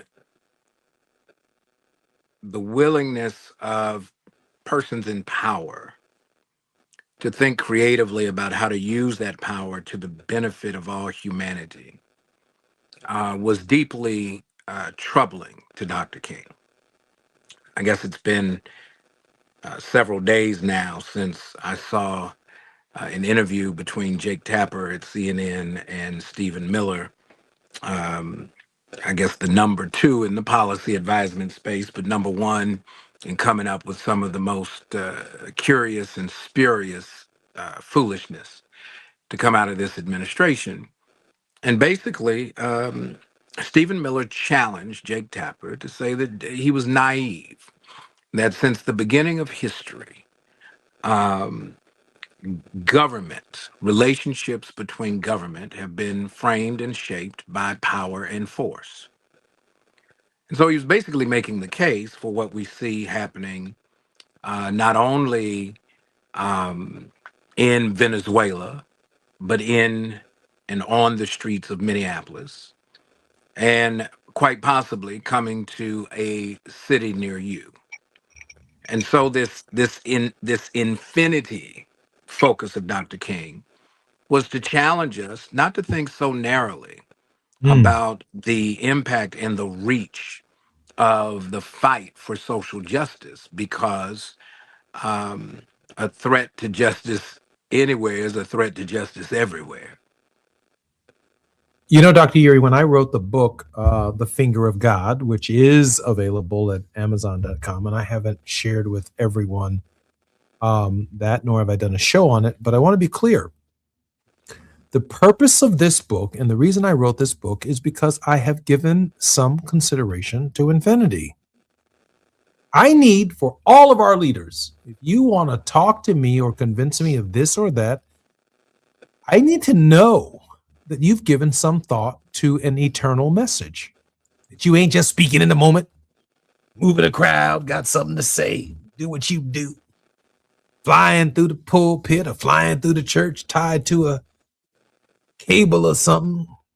Smoke, mirrors. No. I need to know that beyond the magic tricks that you're trying to perform for your congregation or for our people and call it legitimate leadership, that you've given some thought without trapezes and cables hauling you from the balcony to the pulpit and folk disconnecting you and your suit specifically made to fit your harness so you can fly through the air. I need to know that you've given some thought to the idea that what you say this Sunday is going to be as true 500 Sundays from now as it is in the present moment. For me, that matters. And it's clear to me, Dr. Erie, that Dr. King gave some thought to the eternal nature of almost everything that he wrote. Dr. King was very thoughtful when he considered the role of faith expression in the cause and the call for the liberation of people. And so he was constantly learning not only about Christianity, but he was always having conversations with folks from other perspectives. He studied Gandhi deeply. He spent a lot of time with and in conversation with Rabbi Abraham Joshua Heschel, who informed a good deal of his thought. And I think the reason he did that is he understood that no matter which perspective you might take, there's always a period in someone's history where they find themselves as the oppressed, not just the oppressor. And as we have seen, one of the things that Dr. King kept pointing out, you mentioned the speech about Vietnam. Before he did the speech in New York at Riverside Church that April, he had done another speech in February of that year in Los Angeles. The casualties of the war in Vietnam. He mentions 5 casualties. One was the Charter of the United Nations. 2 was the principle of self-determination. The third was the Great Society, this notion of building the beloved community and focusing on those things that affect the conditions of people. But the 4th and the 5th are really, really critical. The 4th casualty of the war in Vietnam, he said, is the humility of our nation. Said that he had to admit that our power, the nation's power, United States power, has made the nation arrogant. When we consider that, he said it's that arrogance that causes us to lose sight. There are debates and battles about how we're going to address poverty, how we're going to make sure folks get health care. We can't seem to get a war powers resolution through because there's this arrogance, the picture of changing the name of the Department of Defense to the Department of War. And then the 5th casualty is the one that we see happening every day on our television. The 5th casualty of the war in Vietnam is the principle of dissent. There's an intentional stifling of hearing the voices that come from people who are living on the margins, as if their voices do not matter. And as a matter of fact, their voices annoy the government to the degree that we could see something as horrific as the shooting of someone in broad daylight with no aid, no assistance, no attempt to remedy or mitigate the harm that they had caused. All of that craziness is this reality. And Dr. King was telling us, be careful. He was telling us this almost 60 years ago now. And here we are. You know, Todd, let me share something with you. I read this speech 100 times. And people say I've read something 100 times all the time. I've been to the seminary. I'm 60 years old. I have struggled, and everyone on this station and on this show has heard me every Thursday have a conversation with Johnny Mack about the World House. We talk about militarism. We talk about materialism. We talk about racism. So we deal with the triple evils, but I read the speech in the last 72 hours, and I found something different that I had not heard in the 100 times from seminary to the present, 40 years, that I now understand. There are multiple pivots in this speech, multiple turning points in this speech. It's called Beyond Vietnam, A Time to Break the Silence. You should Google it. You can find it. A Time to Break the Silence, Beyond Vietnam, April 4th, 1967, by Martin Luther King Jr. Let me tell you what I found yesterday, Todd, for the first time. I'm sorry, Reverend Urey. Let me share what I found. He said that as Americans, we are not taking ownership of the fact that our IRAs, our retirement, and our money, and how we really feel is tied to the exploitation of the people of Venezuela, of Guatemala, of South Africa. That we wake up every day hoping that the stock market itself does better. And for it to do better, American oil companies have to do well in Venezuela. And in this particular case, it comes at the expense of the peasants in 1968 of Vietnamese. In this particular case, Trump says, this oil is ours. We're going to fix it. American oil companies who contributed to my campaign, let's get ready to take what we're going to take from Venezuela, and we're going to help first America, the stock market, and then we're going to provide the people of Venezuela with a quality of life they've never had before. I've read the speech 100 times, but it's not until today, 72 hours, that I get it. That our values, the revolution in values that Dr. King is trying to tell us are thus. You may not want a Mexican to be your neighbor, but you do want avocado. You don't want a Venezuelan to live next to you, but you do want lower gas prices. You may think that a Nigerian comes from a shithole country, but you do want your car lubed. You don't want, or you want, strawberries and bananas from South America, but you don't want them to live next door to you. Dr. King is asking us to look at Wall Street and recognize that the revolution of values is that we are tied to the very system of exploitation because we want our IRAs and our stock and the stock market to do well for us today. And we don't give a damn about a peasant in Vietnam as long as we're doing better every day. And Dr. King in this speech, Reverend Urey, is slapping us upside our head. We've only got about a minute, but I promise you the remaining 20 minutes of this program is all yours.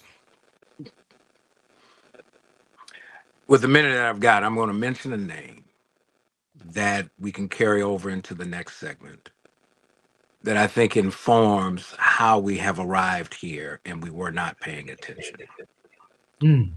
After Donald Trump was elected in 2016, he made a key appointment to his cabinet.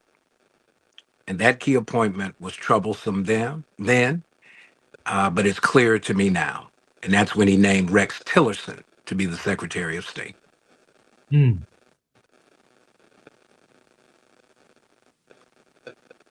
was a former Exxon oil executive to be the Secretary of State. How about that?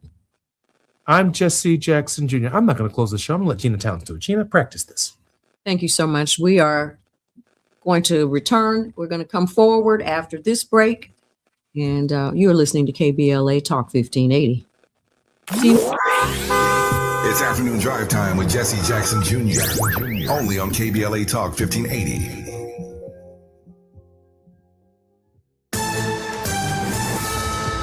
I'm Amber Payton with BIN News Now.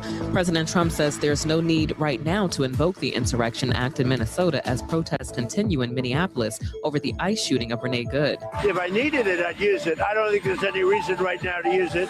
Trump adds the authority to deploy the military is available if needed, but not at this time. Chicago's Black Mayor Brandon Johnson says residents took nearly 13 million trips on shared bikes and scooters in 2025, the highest total on record. That's nearly 2 million more trips than the year before, reflecting growing demand for affordable transportation and expanded bike infrastructure.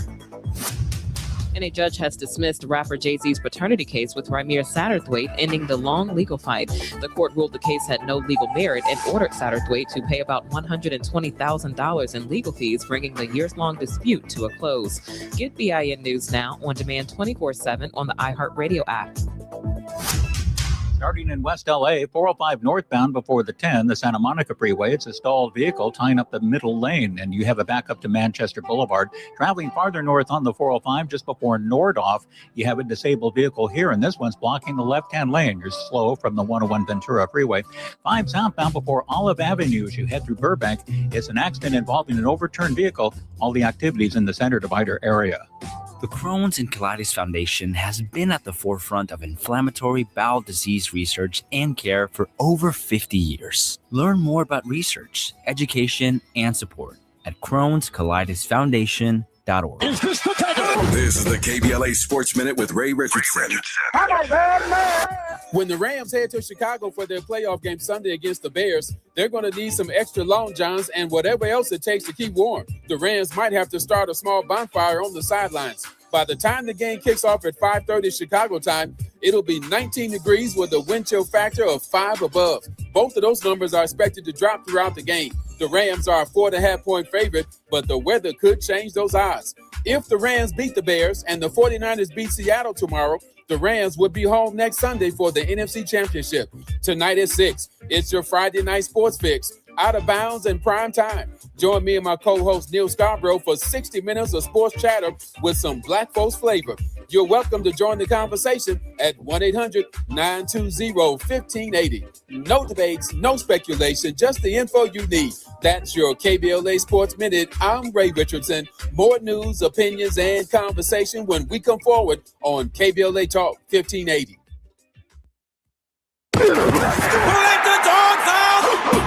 Tired of the same old sports talk? Ready to go where the real conversation happens? Hi, I'm Ray Richardson, host of Out of Bounds, the sports show that doesn't play it safe. Every Friday at 6 p.m. on KBLA Talk 1580. My co-host Neil Scarborough and I get you ready for the weekend. We take you beyond the highlight reels and into the stories that matter. The controversial calls, the game-changing plays, the athletes making headlines for all the right reasons and sometimes the wrong ones. From the NFL to the NBA, college ball to the pros, if it's happening in sports, we're breaking it down with no filter and all opinion. Tune in to Out of Bounds with me, Ray Richardson, and my co-host Neil Scarborough, live every Friday at 6 p.m. only on KBLA Talk 1580, because the best conversations happen out of bounds. KBLA Talk 1580, where Los Angeles talks.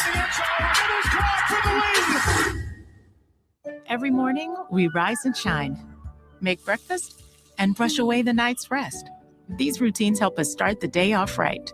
Nature-Made vitamins are a simple step in that daily care regimen. Multivitamins with daily essentials, clinically studied probiotics for gut health support, magnesium to help relax the body. Nature-Made is made to care for you every day. These statements have not been evaluated by the Food and Drug Administration. These products are not intended to diagnose, treat, cure, or prevent any disease. KBLA Talk 1580. We've got a lot to talk about. KBLA Talk 1580, connecting you with services and solutions. The Autopsy Initiative provides a second autopsy free of charge for victims' families who have lost their loved ones due to a police-related death. The services offered through the initiative include the completion of a second autopsy, disclosure of preliminary findings, and a final autopsy report.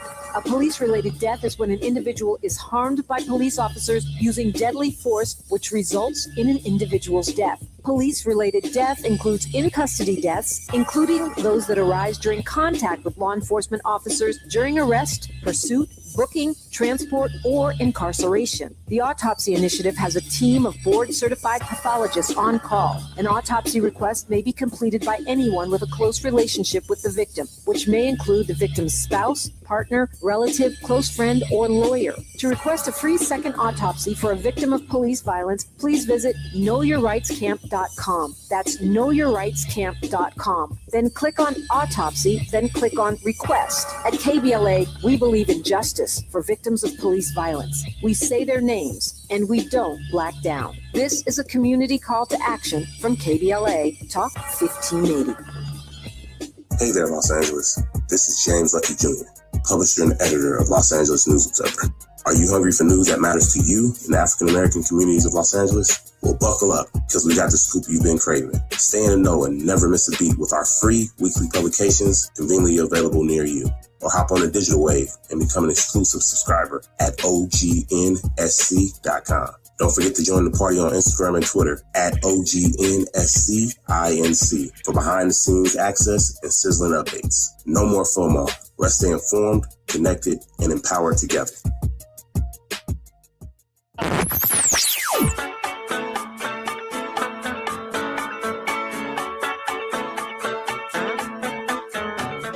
This is KBLA Talk 1580. Talk radio that's music to your ears. We're unapologetically progressive. KBLA Talk 1580. You're listening to Jesse Jackson Jr. on KBLA Talk 1580. The Jesse Jackson Jr. Show. The Jesse Jackson Jr. Show. The Jesse Jackson Jr. Show. The Jesse Jackson Jr. Show. King Volley, drop the beat. Come on and talk with me. Come on and listen to me. Come on and talk with me. Come on and listen to me. KBLA Talk 1580. Download the app. I'm Jesse Jackson Jr. This is the Central Standard Time, meeting the East Coast and the West Coast on Fat Meat Fridays with Gina Towns, our regular contributor and creator of the Jesse Jackson Jr. Show, as well as Reverend Dr. S. Todd Yeary, both a PhD, a lawyer, 1 foot in the pulpit and 1 foot in the courtroom, both feet in reality. He is the pastor of the Douglas Memorial Church in Baltimore, Maryland. Gina, welcome forward to the show. And Dr. Yeary, welcome forward to the show. Thanks, Jesse. I like hanging out on Fatback Friday. We appreciate you being here. Hey, Dr. Yeary, I did want to allow Gina to play this clip. We're going to try the clip again. I found myself in full accord when I read its opening lines. A time comes when silence is betrayal. That time has come for us in relation to Vietnam. The truth of these words is beyond doubt, but the mission to which they call us is a most difficult one. Even when pressed by the demands of inner truth, men do not easily assume the task of opposing their government's policy, especially in time of war. Nor does the human spirit move without great difficulty against all the apathy of conformist thought within one's own bosom and in the surrounding world. Moreover, when the issues at hand seem as perplexing as they often do, in the case of this dreadful conflict, we are always on the verge of being mesmerized by uncertainty. But we must move on. Some of us who have already begun to break the silence of the night have found that the calling to speak is often a vocation of agony, but we must speak. We must speak with all the humility that is appropriate to our limited vision, but we must speak.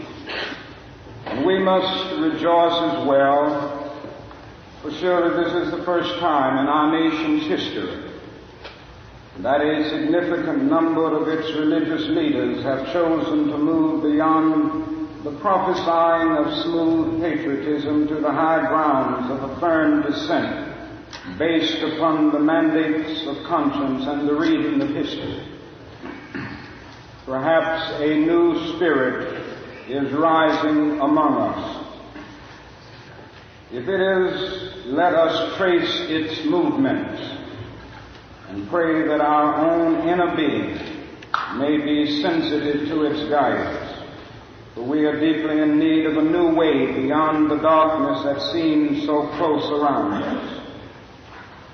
Over the past 2 years, as I have moved to break the betrayal of my own silences and to speak from the burnings of my own heart, as I have called for radical departures from the destruction of Vietnam, many persons have questioned me about the wisdom of my path.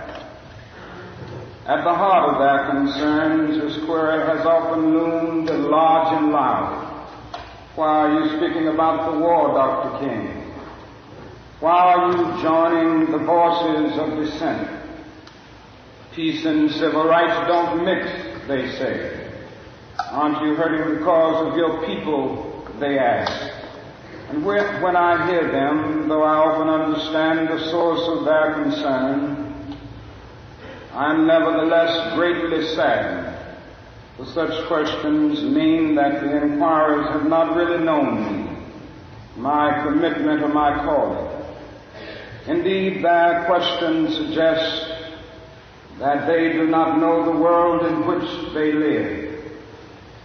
In the light of such tragic misunderstanding, I deem it of signal importance to try to state clearly, and I trust concisely, why I believe that the path from Dexter Avenue Baptist Church, the church in Montgomery, Alabama, where I began my pastorate, leads clearly to this sanctuary tonight. I come to this platform tonight to make a passionate plea to my beloved nation. This speech is not addressed to Hanoi or to the National Liberation Front. It is not addressed to China or to Russia. Nor is it an attempt to overlook the ambiguity of the total situation and the need for a collective solution to the tragedy of Vietnam. Neither is it an attempt to make North Vietnam or the National Liberation Front paragons of virtue, nor to overlook the role they must play in the successful resolution of the problem. While they both may have justifiable reasons to be suspicious of the good faith of the United States, life and history give eloquent testimony to the fact that conflicts are never resolved without trustful give and take on both sides. Tonight, however, I wish not to speak. I've been up at every morning for the last week at 3 a.m. in the morning, reflecting upon this speech, playing it over and over and over again. I printed out the PDF version of this speech, and I have even more questions today than I had a year ago about what Dr. King is trying to tell us, Gina, at this hour. And here's my initial thought, because the speech continues, and he goes on specifically to talk about our revolution of values, Dr. Yuri. And then he says that our troops in Hanoi, our helicopters in Hanoi, the loss of life that we are experiencing in Hanoi is tied to our desire to have a quality of life in the United States that doesn't care very much for the peasants. We want rice. We want gravy on our rice. But we're not prepared to say that the rice paddies are in Vietnam. We want avocado on our salad, but we don't want no Mexican neighbors. We want lower gas prices. But get the Venezuelans out of here. Keep the Nigerians out of here. Dr. King is saying, until we are prepared to accept that our values, the very things that we desire and need every day to check the stock market, that it's tied to someone else's exploitation somewhere else in the world. Dr. Erie? The next sentence, as the clip was ending, was where Dr. King says, I want to talk to my fellow Americans. So this has to be a family conversation at the table, because we have to reshape our understanding of how the world actually functions. You use the pronoun we. Every time I hear that pronoun, that plural pronoun, I start asking, well, who is we? Todd, you know I got to go to a break right now. I promise you, please hold that thought. More on KBLA Talk 1580 when we come forward.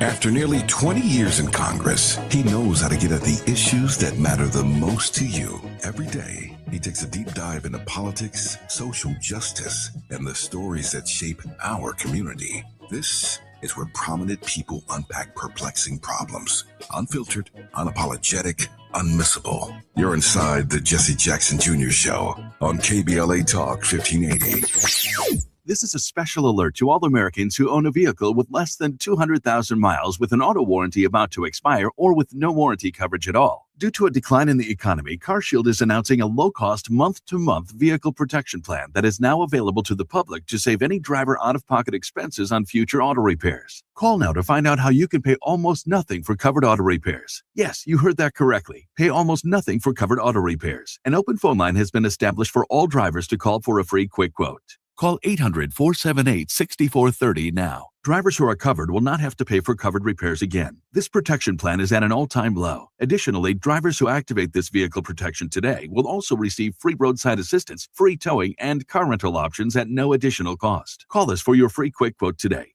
800-478-6430. That's 800-478-6430. What do you have to lose? Call 800-478-6430. Again, 800-478-6430. At Charmin, we heard you shouldn't talk about going to the bathroom in public, so we decided to sing about it. Light a candle, pour some wine. Grab a roll, the soft kind for a little me time. Charmin Ultra Soft Smooth Tear. Wavy edges for my rear. So let the softness caress your soul. Just relax, you're on a roll. Let her rip. Charmin Ultra Soft Smooth Tear. Charmin Ultra Soft Smooth Tear has the same softness you love, now with wavy edges that tear better than the leading one-ply brand. Enjoy the go with Charmin. If you love to travel, Capital One has a rewards credit card that's perfect for you. With the Capital One Venture X card, you earn unlimited double miles on everything you buy. Plus, you get premium benefits and a collection of luxury hotels when you book on Capital One Travel. And with Venture X, you get access to over 1,000 airport lounges worldwide. Open up a world of travel possibilities with the Capital One Venture X card. What's in your wallet? Terms apply. Lounge access is subject to change. See CapitalOne.com for details. KBLA Talk 1580. We've got a lot to talk about. KBLA Talk 1580 is committed to self-care and community well-being. Walk Good LA was formed in June 2020, inspired by the Black Lives Matter movement and the beginning stages of the COVID-19 pandemic. What began as a few minutes of breath work and yoga meditation before protests against police brutality turned into a safe space for the community to heal in hard times. The immensely positive response from the community transformed the momentum into a movement. Today, Walk Good LA is is a Black and Brown-led community wellness organization based in Los Angeles. They provide spaces for healing through community yoga classes, guided meditations, hikes, run clubs, and other activations throughout Los Angeles that attract hundreds of members weekly. With the help of Propel and Michael B. Jordan, they now have a yoga and wellness studio in Los Angeles called the Walk Good Yard. To join their mailing list and connect with healing spaces, please visit walkgoodla.org. That's walkgoodla.org. Or find them on Instagram at walkgoodla. This is a community call to action, a community call to healing from KBLA Talk 1580. Now back to more of Jesse Jackson Jr. on KBLA Talk 1580. The Jesse Jackson Jr. Show. The Jesse Jackson Jr. Show. The Jesse Jackson Jr. Show. The Jesse Jackson Jr. Show. King Volley, drop the beat. Come on and talk with me. Come on and listen to me. Come on and talk with me. Come on and listen to me. KBLA Talk 1580. I'm Jesse Jackson Jr. Welcome forward to the Jesse Jackson Jr. Show on KBLA Talk 1580. This is Fat Meat Fridays. Our regular contributor and host and creator of the Jesse Jackson Jr. Show is none other than Gina Towns. Gina Towns is a Princeton Theological Seminary student with a Master's of Arts in Theology, and Reverend Dr. S. Todd Yeary is our very special guest from Wealthy Wednesdays on the Jesse Jackson Jr. Show. Dr. Yeary, Gina, welcome forward. Gina, your thoughts? Well, first of all, thank you, Reverend Dr. Yeary Esquire, for joining us on Fat Meat Friday. We missed you on Wednesday while you were traveling, and certainly we could not go through the King holiday without having your insight. You know, one thing that I wanted to comment on about this particular speech, it really kind of almost reminds me of a Palm Sunday-ish kind of message, 1 year to the date that Dr. King would be assassinated. And he has chosen to step into something that he already knows is going to be a problem and that will draw the ire of many people, sometimes some people who would have sided with him and have supported him throughout the movement. But this particular issue was going to draw a lot of criticism, yet he chose to do it anyway. And I think about the fact of he is following in the footsteps as well of Jesus, who made the decision to go ahead and walk the road of the Via Dolorosa, knowing even from the point that he, had to go raise Lazarus. He's like, I'm going to make the decision to do it. And he does it resolutely, unapologetically. And he tells people that if you are against me or criticize me in this moment, then you never really knew me. It reminds me of Jesus saying, away from me, you evildoer, because people, well, when did I not give you something to drink? When did I not come and visit you in prison? This is away from me. You never knew me. And it is a very dramatic moment in the life of Dr. King when he draws this out and he sets the stage for the rest of this speech. It's a big speech, but it's informed by a lot of intense personal introspection and wrestling. Dr. King was already despised, right? A prophet is not without honor except in his own home. His own community didn't trust him.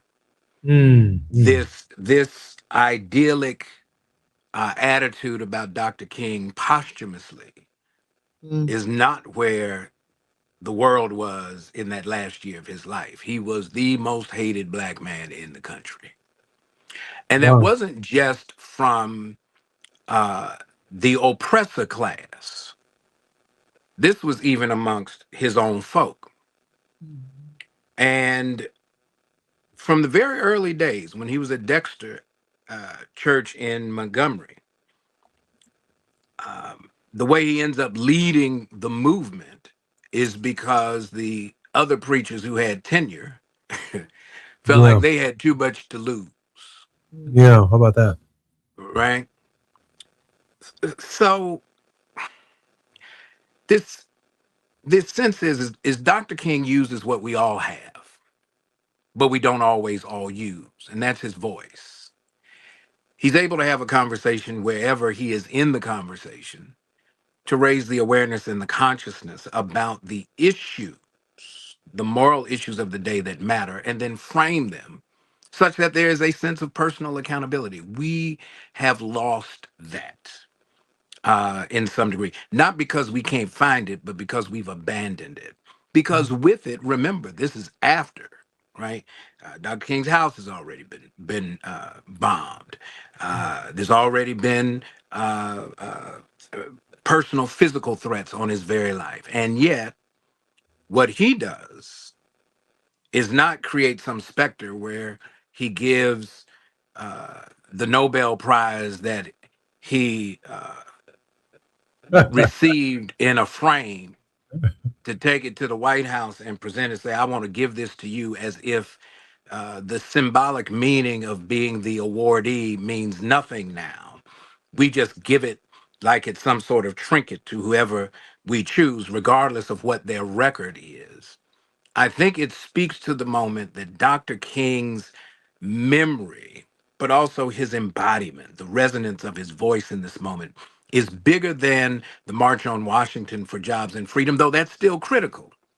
But we cannot keep 1963 in isolation and leave 1967, 68 disconnected. They are part of the same struggle if we're going to be true to the prophetic mantle that the Spirit of the Lord God is in me and God has anointed me to use my voice to proclaim a change in the existential condition and reality of the people who find themselves amongst that class called the oppressed. Man, you and Gina got me thinking, I need another hour. I ain't gonna lie to you, because I'm thinking Dr. King is gone. He is assassinated in Memphis, Tennessee. And he's age 39. 39. Say it. 39. Man, old black preachers had a problem with this Nobel laureate. They had a problem with the clarity that Dr. King was bringing to the Gospels. White evangelical who is this dude, man? Who is this young cat on the stage with all of this thinking? By what authority does he speak? Sounds like the Sanhedrin. I mean, Dr. King was at 39 years old, a young guy raising Cain, and he was a problem for everybody. Joseph Jackson and the Baptist Convention and the preachers. And then here he is writing letters to white evangelical preachers saying, of course I belong here. I mean, he is taking them through a seminary course and a theological exercise that black preachers who've been preaching the gospel for decades were not willing to do. I mean, he's challenging them. Then he's challenging the body politic. He's meeting with Kennedy. He's meeting with Johnson. He's meeting with Robert F. Kennedy. The press is focusing on him. But these brothers and sisters had a problem with this young guy who knew what to say and didn't need no notes, who knew the gospel better than they did and worked towards Paulinian application of the gospel. God, we only have about 2 minutes on this. Listen. On this show, but come on now. Listen, somewhere along the line, we felt that it was safer and more expedient to make the gospel of Jesus Christ, Jesus who is the Christ, that gospel, a gimmick. When it's a gimmick. When Jesus engages Peter, who do people say that I, the Son of Man, am? They go through that whole conversation. Some say you're one of the prophets, or he goes back. Well, who do you say that I am? Thou art the Christ. And then Jesus says something profound. You are Peter, and upon this rock, I will build not the church definitive article, but my church. See, every church is not the church that Jesus is speaking to. So everybody find the church where you're supposed to be and do what the Lord is calling you to do so that you can help change the existential reality of people, even if your voice has to resonate after you're long gone. Gina? Well, it is the end of this hour. Todd, thank you so much for being here with us. We will continue to celebrate Dr. King when we come forward on Monday. And if you want to join us, please be welcome. But we certainly hope the rest of our audience will join us on Monday as we continue our celebration of Dr. King. This is the Jesse Jackson Jr. Show, KBLA Talk 1580. Download the app. KBLA 1580 Santa Monica.